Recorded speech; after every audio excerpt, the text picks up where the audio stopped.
Your Denver Broncos just keep making quiet moves, and it's simultaneously the best thing for this franchise and the worst thing to be a fan of the Denver Broncos. In this video, we're going to break down what the Broncos are cooking up right now, why we're not hearing anything, and how it's in diametric opposition to everything else in the rest of the league. If you're new to the channel, I'm a diehard Denver Broncos fan named Ben, shooting for 26,000 subs, which is mind-blowing. Help me out, like and subscribe to this video. Let's dive in here. So I was scrolling Twitter the other night on 4th of July. It was late. I was tired. I'm never up that late. And I got duped by a Mike Kliss tweet. That was a fake Mike Kliss tweet that said, Nik Bonitto has reached an impasse at contract negotiations and he's formally requested a trade. And my mind was blown and I started texting it to people and I was about to retweet it. And then I'm like, oh wait, this is unlike anything that actually happens with the Denver Broncos. That truly has not happened under our new ownership group, does not happen with Sean Payton, and it's a fantastic thing. They are silent operators, and we're going to look at the history of that. But there's a lot of people looking at the fact that we know there's at least 4 names that the Broncos should extend before training camp hits, and we're hearing absolutely nothing about it. And it makes some people panic and say stuff like, hey, this is not good that we have not heard any bit of news from the Broncos when it comes to Bonitto or Sutton or Zach Allen or John Franklin Meyers, or even just Malcolm Roach, who's been an amazing run stopper. We got 5 dudes we got to take care of, and we haven't heard from anyone. But I think Sire Bettinger responded absolutely perfect here, that the Broncos under Sean Payton have been the quietest moving team in all of football. It's almost like they have military-like precision of we don't know what's going to happen until it's happening and happening quickly. Talked about the fact that we re-signed an entire coaching staff and we hadn't heard anything about it, and that truly look at the receipts of who showed up at mandatory minicamp. That is a great sign that things are progressing well and that it's gonna happen. And the Broncos, we remember when Russell Wilson was putting out videos of every single thing he ate and hyping up people and Broncos Country, let's ride. And we heard Sean Payton actually chewed out Russell Wilson and said, hey, the only way you're going to be good is if you stop focusing on telling everyone what you're doing. We're going to be silent operators here with the Denver Broncos. So he told that to Russell Wilson, and then he's followed his own advice. Do you remember Alex Singleton, our starting inside linebacker, at a very, very shallow depth position because we'd already lost Josie Jewell? Alex Singleton blows his ACL. He plays an entire half of football. I feel like most teams would have celebrated that and been like, can you believe this guy played 49 snaps on a blown ACL? He then goes and he stays on the East Coast road trip. He's horseback riding and paintballing with all the dudes. We don't hear until the mandatory media availability when Sean Payton has to legally tell us about injuries that he blew his ACL. I feel like most other franchises, by the end of that day, the end of that game, that he blew out his ACL. We didn't find it out for 4 full days, which is an eternity when it comes to NFL news. Same thing happened. Drew Sanders, we all had super high hopes for him, and he tore his Achilles, and we didn't hear about it all throughout the pre-draft process. We didn't hear about it for almost an entire month. He did it early in April, and the first story that went out about it was all the way in May. And we just see that this is how the Broncos operate, that they are making moves, but they don't need to tell everyone that they're making moves because they're doing it.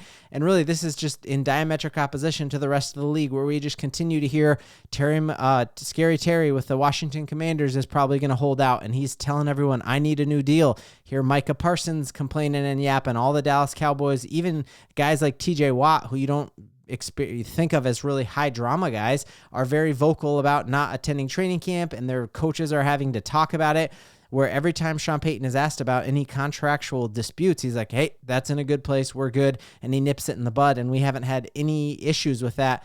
Even just seeing, obviously the franchise that's the worst at this right now is probably the Cincinnati Bengals, who still have not even seen their first-round draft pick suit up in a Cincinnati Bengals uniform, even though they drastically and desperately need him.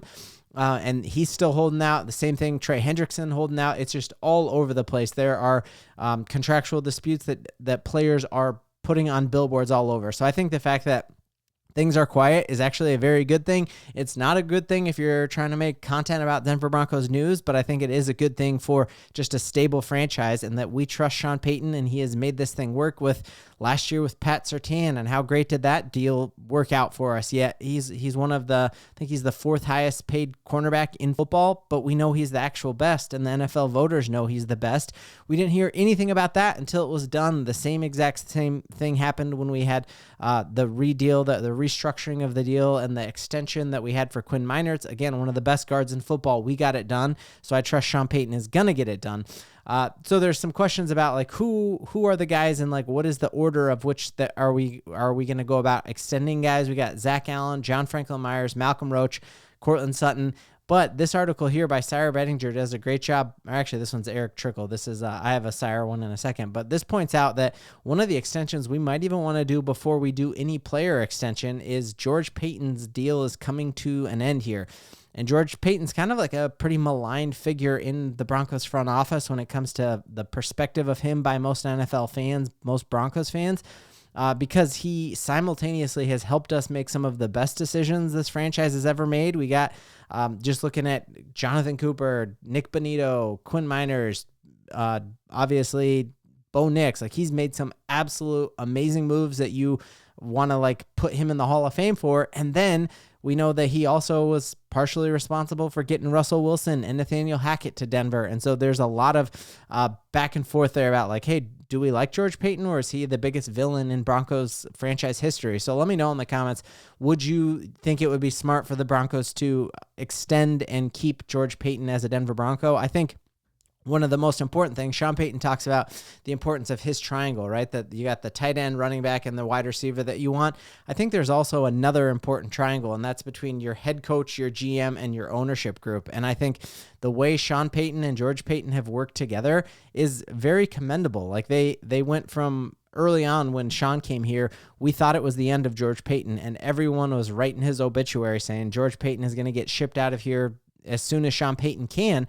And yet we've seen them actually become super close friends. Even in the pre-draft process, they were joking about how they started drinking out of each other's water bottles, and that they were in a meeting the other day watching film, and I just looked over and noticed I took a big drink of Sean Payton's water bottle.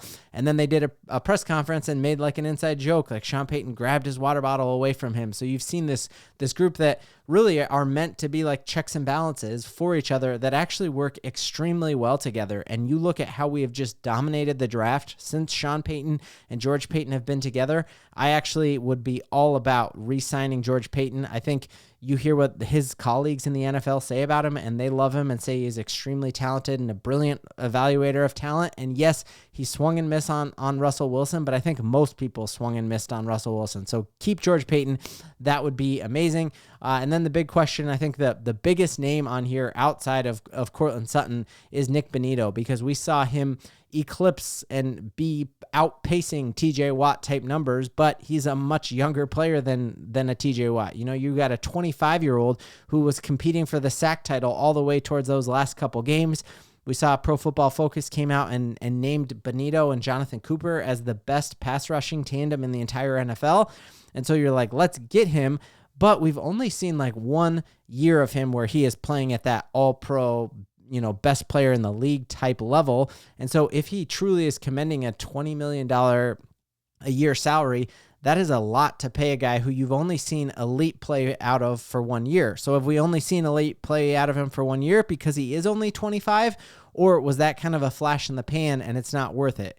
So the conundrum the Broncos here are kind of playing with is, do you make him do it again this year? I think he's going to do it again this year. Well, if he does it again this year, that means he can hit the free agent market, and that drives that $20 million a year up to a $25 million a year. So if you get him now, you can get him on a hometown discount and get him for less. But what if we've already seen the best of him?